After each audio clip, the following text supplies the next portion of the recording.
cette thèse pendant plusieurs heures parce qu'ils ont interviewé longuement Hamouda. Et donc, pourquoi tout d'un coup, quelques minutes après l'attentat, il appelle tout le monde pour dire attention, attention, c'est le GIA. Alors qu'en réalité, l'enquête montrera que c'est beaucoup plus compliqué que ça. Le groupe terroriste du GIA connaît sa voiture, le connaissent lui particulièrement. Ils l'ont abattu donc dans un guet-apens. Il n'y a pas de doute pour ceux qui tuent en Algérie et particulièrement en Kabylie. Selon vous, qui a assassiné votre frère? La question ne se pose même pas. C'est les islamistes, c'est le GIA. Lors de la discussion, il m'a dit de toute façon ton intervention lors de l'assassinat, elle a été appréciée à haut niveau militaire. Et quand tu vas rentrer en Algérie, je vais te les présenter. Là-dessus, je lui ai dit, mais moi je ne mange pas de ce pain. C'est-à-dire, Lounès n'a jamais fréquenté ces gens-là pour que je le fasse aujourd'hui.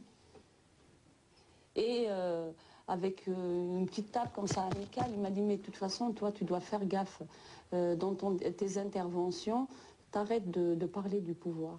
Les intellectuels français aussi contribuent à relayer cette thèse. Alors, il y a un mécanisme de la rumeur absolument terrible qui a souvent eu le cours sur l'Algérie, c'est-à-dire qu'un attentat est organisé, Matoub Lounès est assassiné. Dans les minutes qui suivent, le député RCD Tizi Ouzou Hamouda appelle les médias français pour dire c'est les islamistes, c'est les islamistes. Tout le monde répète cette thèse, personne ne vérifie rien. Le lendemain, il y a une manif à Paris, vous avez Glucksmann qui s'en prend aux fascistes qui veulent tuer les poètes, les islamistes. Bernard-Henri Lévy va faire des déclarations mettant en cause également les islamistes. Et tout le monde répète cette thèse sans jamais que personne ne la vérifie et d'enquête sur place.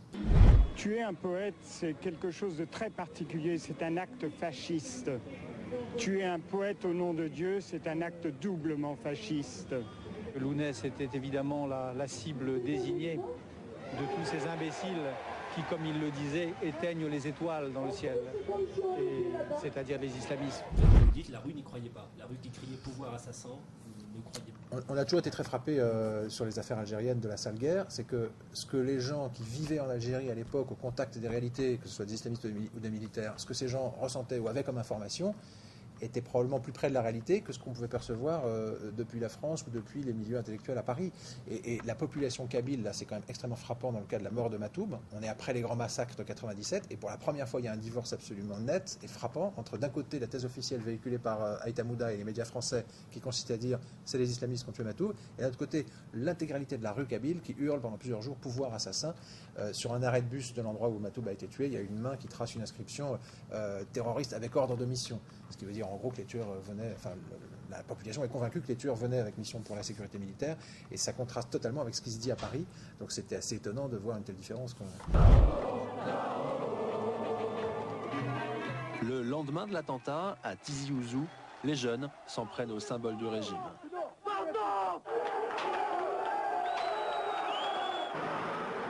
En 48 heures, c'est toute la Kabylie qui s'embrase.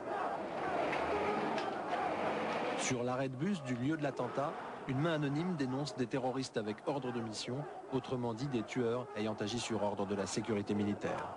Les commanditaires de cet assassinat, le cerveau de cet assassinat. C'est très difficile d'en savoir plus. Les militaires algériens, eux, ne nous ont jamais répondu. Il y a des dissidents de la sécurité militaire algérienne qui ont créé il y a quelques années le MAOL, Mouvement algérien des officiers libres, qui ont publié tout un dossier sur Internet affirmant que en fait, le clan dur de l'armée à l'époque voulait déstabiliser le président Zerwal. Zerwal, à l'époque, qui était un général, mais quand même, qui essayait de faire des arrangements avec les islamistes, de les sortir de prison, de faire des compromis politiques. La thèse du MAOL est de dire que le clan dur de l'armée ne supportait pas la volonté de Zerwal de trouver un compromis politique en Algérie, et donc il voulait absolument le déstabiliser. Créer le chaos en Algérie pour...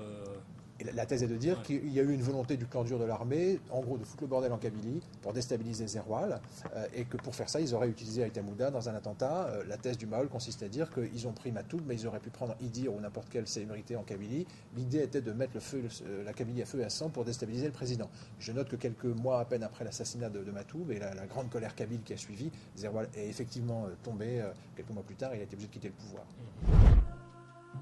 Si Matoub n'était pas disponible, ils auraient tué Aït Mguellat. Si Aït Mguellat n'était pas disponible, ils auraient tué Farhat Mehni. Si Farhat Mehni n'était pas disponible, ils auraient tué Idir. Une personnalité kabyle. 11 ans après cet assassinat, la thèse de l'attaque terroriste donc vous semble irréaliste. Vous croyez que la vérité pourrait un jour être connue ? Alors, moi, je dis pas que c'est pas une attaque terroriste, hein, parce que se mettre sur une petite colline avec des fusils mitrailleurs et tirer sur un civil qui passe, c'est du L'attaque terrorisme. menée par un groupe, le groupe islamique. Voilà, armé. la question était qui étaient ces tueurs et sur ordre de qui. Je pense malheureusement qu'on aura du mal à en savoir plus. Je pense qu'à l'époque, beaucoup d'informations étaient sorties. Il y a même un patriote du groupe de Nordin Aït Hamouda qui apparemment, semble-t-il, voulait faire des révélations dans les jours qui ont suivi et il est brutalement tombé d'un balcon en Algérie. C'était une piste extrêmement intéressante à vérifier parce que pourquoi tout d'un coup ce type est-il mort de mort brutale? Est-ce qu'on l'a pas poussé? Bon, tout ça, c'est des choses qui auraient pu être investiguées. Malheureusement, la difficulté d'accéder en Algérie, le fait que la justice ait du mal à travailler, que les journalistes aient du mal à accéder, a contribué à brouiller les pistes, comme sur beaucoup d'autres affaires. Donc je ne sais pas si on saura un jour la vérité, malgré l'insistance de Malika Matoub pour que ça sorte. Je ne sais pas si on saura vraiment un jour qui a tué Matoub. En tout cas, la population kabyle, elle est convaincue que c'est bien un complot de l'État. Vous avez été intimidé après la diffusion de ce sujet? Non, on n'a pas eu trop de soucis. Le seul truc, c'est que quand on a appelé Nordin Aït Hamouda pour lui faire part des mises en cause dont il faisait l'objet, il a réagi de manière assez contrariée et assez rapidement, il est passé sur un mode de menace en disant qu'il connaissait notre épouse, notre adresse, les enfants, etc. Donc effectivement, on sent que sur ces affaires algériennes, il n'est pas tellement conseillé de vouloir être curieux. Cela dit, nous on a fait l'enquête, moi j'habitais à Paris, ceux qui ont été sur place clandestinement en Algérie n'ont pas été inquiétés, donc Aït Hamouda nous a menacé de procès, et il a tenté de faire un procès mais ça n'a pas marché, il n'y a pas eu d'autres menaces après. C'est un peu du bluff pour vous, ces intimidations?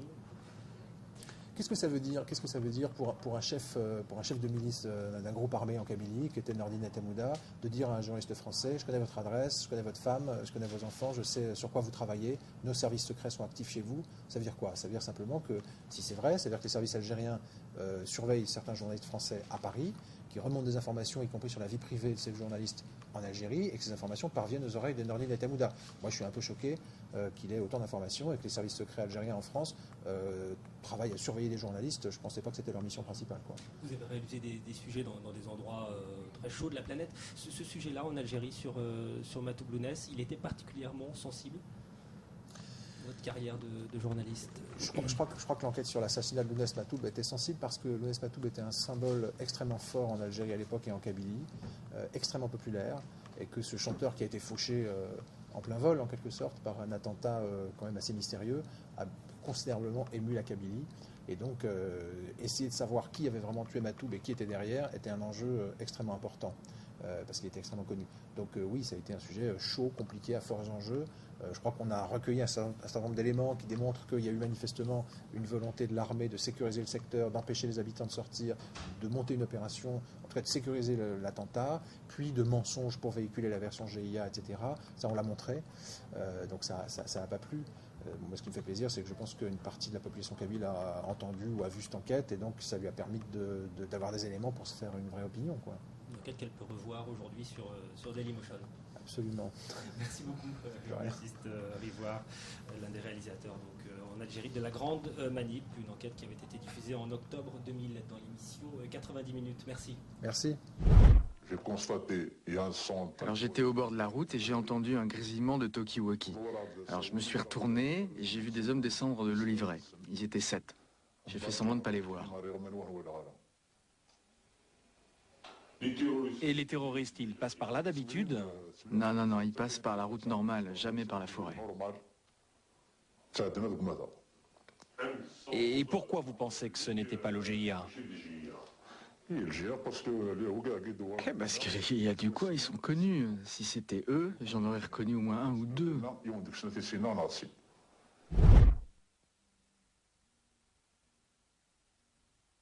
ثيخسي عفاك ندحكان نان ذي ذمني سينغان نغمرت سي مشوها